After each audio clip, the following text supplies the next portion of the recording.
Hello বন্ধুরা, Shweta village food cooking চ্যানেলে আপনাদেরকে আবারও স্বাগত জানাচ্ছি। আশা করছি আপনারা সবাই বেশ ভালোও আছেন এবং সুস্থও আছেন। বন্ধুরা, প্রত্যেক দিনের মতো আজকেও আমি একটা রেসিপি নিয়ে হাজির হয়ে গেলাম। তো আজকের রেসিপি পাকা আমের মালপোয়া বা পোয়া পিঠে। পাকা আমের মালপোয়াগুলো খেতে কিন্তু বন্ধুরা দারুণ হয়, আর বানানোও কিন্তু একেবারেই সহজ। চলুন তাহলে পাকা আমের মালপোয়া বা পোয়া পিঠেটা বানিয়ে ফেলা যাক। তো পাকা আমের মালপোয়াটা বানানোর জন্য আমি এরকম বড় সাইজের একটা আম নিয়ে নিয়েছিলাম। এখন আমটা থেকে আমের পাল্পটা কিন্তু বার করে নিতে হবে।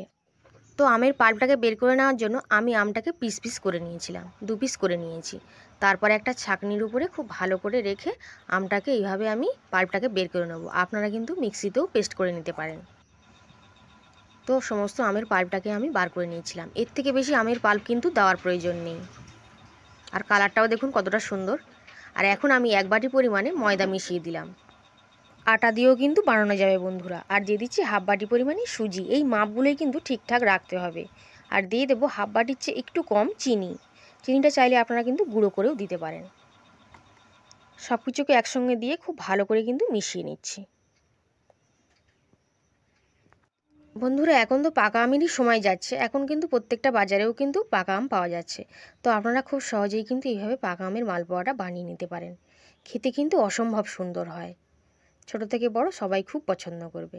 এখন দেখুন অল্প অল্প করে জল দিয়ে আমি একটা ঘন ব্যাটার কিন্তু বানিয়ে নেব। ব্যাটারটা কিন্তু পাতলা হবে না, একেবারে ঘন হবে। আর বানাতে বন্ধুরা সময় কিন্তু বেশি লাগে না। দেখুন আমি একটা এরকম স্মুথ ব্যাটার কিন্তু বানিয়ে নিয়েছি। এইরকমই কিন্তু ব্যাটারটা হবে। তো এখন আমি ঢাকনা দিয়ে কিন্তু ঢেকে কিছুক্ষণের জন্য রেখে দেবো। ঢাকনা দিয়ে ঢেকে রাখলে চিনিটাও গলে যাবে এবং সুজিটাও ফুলে উঠবে। তো সেই জন্য আমি একটু ভালো করে মিশিয়ে নিই। ঢাকনা দিয়ে ঢেকে 15 থেকে 20 মিনিট পর ফিরে আসছি। 15 থেকে 20 মিনিট পর আমি চলে এসেছি। চিনিগুলো দেখুন ভালো করে কিন্তু মেল্ট হয়ে গেছে। এখন আমি 5 থেকে 7 মিনিট খুব ভালো করে ফেটিয়ে নেব।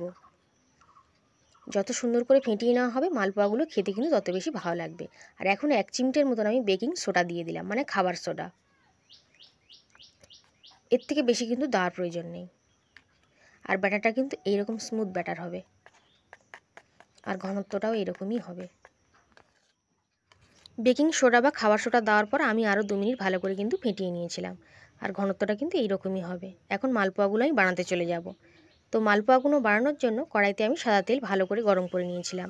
প্রথমে কিন্তু আপনারা একটা ভেজে এরকমভাবে দেখে নেবেন। আর তেলটা তুলে কিন্তু মালপোয়াগুলোর উপরে একটু ছিটিয়ে দিতে হবে, তাহলে কিন্তু খুব সহজেই মালপোয়াটা ফুলে যাবে। দেখুন মালপোয়াটা কিন্তু আস্তে করে ফুলে গেছে।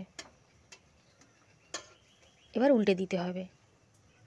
এক সাইড বেশিক্ষণ কিন্তু রাখা যাবে না, তাহলে কিন্তু একটা সাইড বেশি লাল হয়ে যাবে। আর একটা করে মালপোয়া আমি যেহেতু হয়ে গেছে তাই আমি আর একটা করেও কিন্তু ভেজে নেব। কারণ যেহেতু কড়াইটা আমার একটু বড়ই আছে, তো একসঙ্গে 3টে বা 4টে করেও কিন্তু ভেজে নেওয়া যাবে।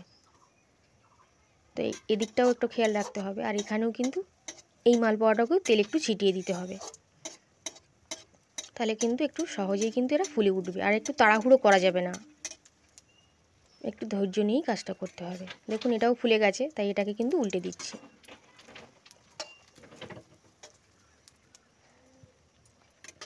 এইভাবে কিন্তু মালপোয়াগুলোকে লাল লাল করে ভেজে নেব। এটা হয়ে গেছিলো তাই তুলে দিচ্ছি। আর ওদিকে আরও একটা দিয়ে দিয়েছি। আপনারা যদি ফ্রাইং প্যানে ভাজেন এর থেকে 4টে বা 5টা করে একসঙ্গে ভেজে নিতে পারবেন, বা আপনারা একটা করেও ভেজে নিতে পারেন। আমি আর একটু ব্যাটার কিন্তু দিয়ে দিলাম।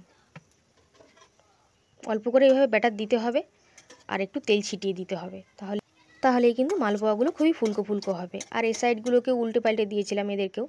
এদিকে একটা একটা করে হয়েও যাচ্ছে, একটু লাল হয়ে গেলেই বুঝতে হবে যে হয়ে গেছে। তো সেগুলোকে আমি তুলে নিচ্ছি। আর এটাকেও আবার উল্টে দিলাম। এইভাবে কিন্তু আমি সমস্ত মালপোয়াগুলোকেই ভেজে নেব। বানানো খুবই সহজ বন্ধুরা, খেতেও কিন্তু অসম্ভব সুন্দর হয়। পাকা আমের একটা দারুণ সেন্টও থাকে, যার ফলে খেতে কিন্তু দারুণ লাগে। আপনারা একবার হলেও বাড়িতে বানিয়ে কিন্তু দেখতে পারেন। আশা করি আপনাদেরও কিন্তু খুবই ভালো লাগবে। তো দেখুন বন্ধুরা, সব মালপোয়াগুলি কত সুন্দরভাবে ফুলছে। তো আপনারা মাপটা ঠিকঠাক রাখবেন, তাহলে কিন্তু মালপোয়াগুলো এরকম ফুলকো ফুলকোই হবে। আর যদি এতটা সুন্দর ফুলকো হয়, ভিতর থেকে খুবই সুন্দর হবে, খেতেও কিন্তু দারুণ লাগবে, একেবারে নরম তুলতুলে। আর ভিতর থেকেও খুবই সুন্দর হবে। তো এইভাবে আমি সমস্ত মালপোয়াগুলোকে একটু টাইম নিয়ে ভেজে নিয়েছিলাম। রেসিপিটা কেমন লাগলো কমেন্ট করে অবশ্যই জানাবেন। ভালো লাগলে লাইক করবেন, শেয়ার করুন, সাবস্ক্রাইব করে পাশে থাকবেন। আর প্রত্যেকটা মালপোয়াই দেখুন কতটা সুন্দর হয়েছে, আর প্রত্যেকটা মালপোয়াই খুব সুন্দরভাবে কিন্তু ফুলে গেছে।